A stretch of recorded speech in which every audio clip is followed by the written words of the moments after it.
Welcome back. One tool inside of most autoresponders is your ability to be able to create different landing pages for different kinds of advertisements and different kinds of campaigns.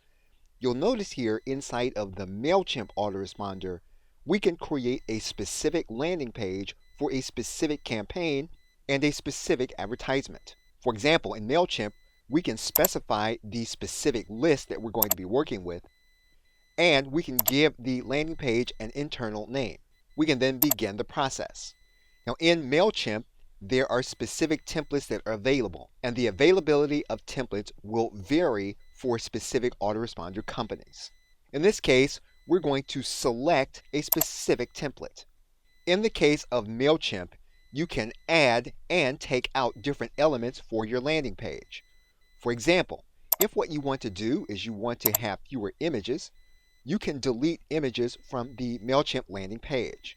If you want to have a video in its place, you can place the video in an area where you want it to be on your landing page. In this case, MailChimp will allow you to place a YouTube link or a Vimeo link here in this specific landing page. And so in the case of this MailChimp landing page, we can add in the YouTube URL, and we can customize the YouTube URL inside of our landing page given the settings that MailChimp gives us.